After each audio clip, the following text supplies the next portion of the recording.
بسم اللہ الرحمن الرحیم۔ فتح الفتوح حضرت حذیفہ بن یمان رضی اللہ تعالی عنہ کی جنگ نہاون میں شجاعت اور قیادت کی لازوال داستان۔ مکمل طویل اور جذباتی سٹوری۔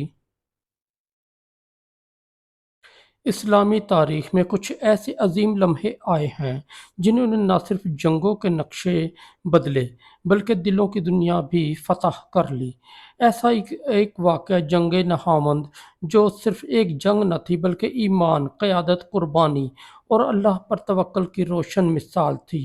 اور اس جنگ میں جس شخصیت کا کردار سب سے نمایاں رہا وہ تھے حضرت حذیفہ بن یمان رضی اللہ تعالی عنہ۔ ابتدائی پس منظر۔ یہ واقعہ 21 ہجری میں پیش آیا جب حضرت عمر فاروق رضی اللہ تعالی عنہ کی خلافت کا دور تھا۔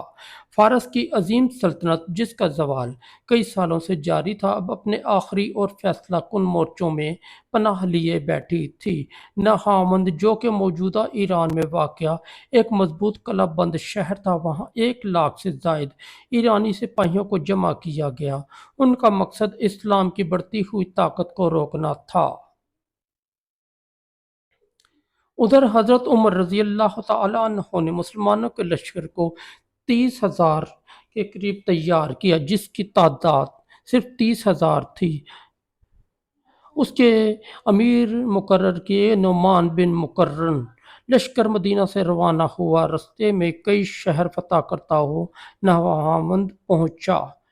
جنگ کا آغاز دشمن قلعوں میں محفوظ تھا۔ مسلمانوں نے محاصرہ کر لیا۔ کئی دن تک دشمن قلعے سے باہر نہ نکلا، لیکن پھر اچانک انہوں نے پوری طاقت کے ساتھ حملہ کر دیا۔ زمین کانپ اٹھی، نیزے اور تلواریں چمکنے لگیں۔ جنگ اپنے عروج پر پہنچ گئی۔ مسلمانوں نے پوری جرأت سے مقابلہ کیا۔ نعمان بن مقرن رضی اللہ تعالی عنہ سب سے آگے تھے، لیکن عین جنگ کے دوران ایک تیر ان کے جسم میں لگا اور وہ شدید زخمی ہو گئے۔ موت سے پہلے انہوں نے کہا، اگر میں شہید ہو جاؤں تو میرے بعد فوراً حذیفہ بن یمان کو قیادت سونپ دینا۔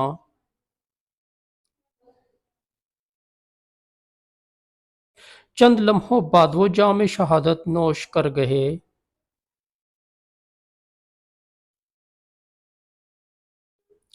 قیادت کا نازک لمحہ۔ یہ لمحہ اسلامی لشکر کے لیے بہت ہی نازک تھا۔ قائد کی شہادت کا صدمہ، دشمن کی بڑھتی ہوئی یلغار اور تھکن سے چور سپاہی، ہر جانب گھبراہٹ پھیلنے لگی۔ کچھ سپاہی پسپا ہونے لگے، لیکن عین اسی لمحے حضرت حذیفہ بن یمان رضی اللہ تعالی عنہ آگے بڑھے۔ انہوں نے زخمی دلوں کو آواز دی۔ ان کا چہرہ پرعزم، آواز بلند اور لہجہ ایمان سے لبریز تھا۔ اے مجاہدو، اگر ہمارا امیر شہید ہو گیا ہے تو ہمارا رب زندہ ہے۔ موت سے نہ ڈرو، اللہ کی رضا اور جنت تمہاری منتظر ہے۔ یہ وقت ہے دشمن پر ٹوٹ پڑنے کا، یہ وقت ہے اللہ کے دین کو سر بلند کرنے کا۔ یہ الفاظ ایسے تھے جیسے مردہ جسموں میں جان پڑ گئی ہو۔ مسلمان مجاہدین نے ایک نئی طاقت کے ساتھ نعرہ تکبیر بلند کیا۔ فیصلہ کن حملہ۔ حضرت حذیفہ نے فوراً لشکر کو 3 حصوں میں تقسیم کیا۔ ایک گروہ سامنے سے حملہ آور ہوا، دوسرا دشمن کے دائیں جانب اور تیسرا پیچھے کی طرف سے۔ انہوں نے خود میدان کے بیچوں بیچ آ کر قیادت سنبھالی۔ ان کے ہاتھ میں تلوار چمک رہی تھی اور ان کی آواز مسلسل اللہ اکبر کے نعروں سے گونج رہی تھی۔ ایک موقع پر دشمن کے مشہور سردار کو حضرت حذیفہ نے تن تنہا مقابلہ کرتے ہوئے قتل کیا، جس کے بعد ایرانی فوج میں خوف کی لہر دوڑ گئی۔ کئی سپاہی قلعے کی طرف بھاگنے لگے، کئی میدان میں ڈھیر ہو گئے۔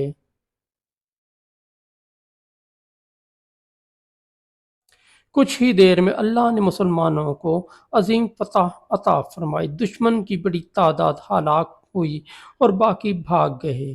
جنگ نہاون، جسے آج فتح الفتوح کہا جاتا ہے، مکمل طور پر مسلمانوں کے حق میں ختم ہوئی۔ جنگ کے بعد کا منظر۔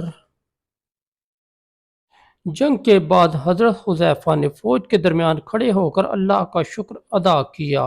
ان کی آنکھوں میں آنسو تھے لیکن دل مطمئن تھا۔ انہوں نے فرمایا، یہ فتح ہمارے نیزوں اور تلواروں کی نہیں، اللہ کے فضل اور اس کے وعدوں کی فتح ہے۔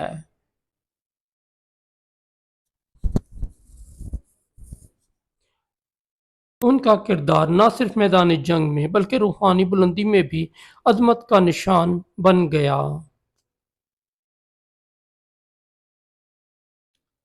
سبق اور پیغام: قیادت صرف بلند آواز یا منصب سے نہیں آتی، بلکہ اخلاص، حکمت اور قربانی سے آتی ہے۔ حضرت حذیفہ کی زندگی ہمیں سکھاتی ہے کہ مشکل ترین لمحے میں ایمان اور حوصلہ سب سے بڑی طاقت ہے۔ اگر دل میں اخلاص ہو تو اللہ کی مدد آتی ہے اور ظاہری کمزوری کبھی شکست کا سبب نہیں بنتی۔